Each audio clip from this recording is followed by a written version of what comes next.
श्री सच्चिदानंद सद्गुरु साईनाथ महाराज की जय। श्री साईनाथ स्तवन मंजरी श्लोक नंबर 93 और 94, इन दोनों को आज हम इसका अर्थ हम समझेंगे और उससे पहले हमेशा की तरह पहले श्लोक पढ़ेंगे। श्लोक नंबर 93। सुग्रीव कृपा से दनुज विभीषण, पाया प्रणतपाल रघुपति पद, भगवत पाते अमित पढ़ाई, संत मात्र के कारण भाई। सुग्रीव किष्किंधा प्रदेश के राजा हुआ करते थे, लेकिन उनके बड़े भाई वाली ने उन्हें हराया और उन्हें किष्किंधा से बहिष्कार किया। सुग्रीव को भगवान श्री राम की कृपा प्राप्त हुई। भगवान श्री राम ने वाली का वध किया और सुग्रीव को उसका राज्य वापस दिलवाया।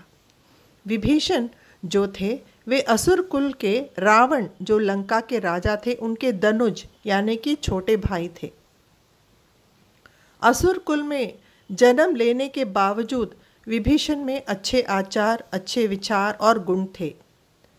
सुग्रीव की सहायता से विभीषण को भगवान श्री राम की कृपा प्राप्त हुई और उन्हें अच्छा पद हासिल हुआ। भगवान श्री राम जो प्रणतपाल हैं, मतलब दीन दुखियों के रक्षक हैं, पालनहार हैं, जो रघुपति हैं इस नाम से कहलाते हैं, उन्होंने विभीषण को आशीर्वाद दिया और उनको उनके कष्टों से, उनके दुखों से विमुक्त किया। दासगणों कहते हैं, संतों की लीलाओं के कारण ही भगवान को श्रेय प्राप्त होता है।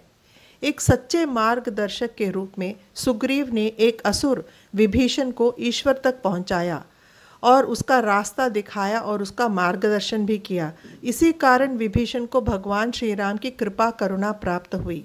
इसी प्रकार जब भक्त संतों को शरणागत होते हैं तो संत भी उन्हें उनके जीवन के ध्येय तक ले जाते हैं और दिखाते हैं अथवा अनंत तक पहुंचाते हैं। यही संतों का काम होता है, यही कार्य प्रणाली होती है संतों की।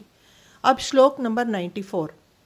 नेति नेति हैं वेद उचरते, रूप रहित हैं ब्रह्म विचरते, महामंत्र संतों ने पाए, सगुण बनाकर भू पर लाएं। ब्रह्म या ईश्वर अनंत है और वे शब्दों के परे हैं। ईश्वर का कोई अंत नहीं है वेदों के अनुसार।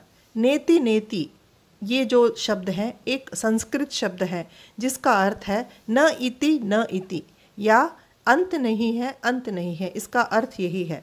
इस पद में युक्ति तर्क के आधार पर यह सिद्ध किया जाता है कि ब्रह्म सत्य है, जगत मिथ्या।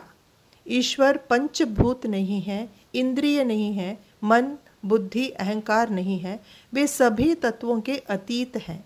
तो दासगणों इस प्रकार कहते हैं कि वेदों में उचरने के लिए कई विषय हैं, लेकिन परब्रह्म को संपूर्ण वर्णन नहीं, उनका वर्णन नहीं हो पाया।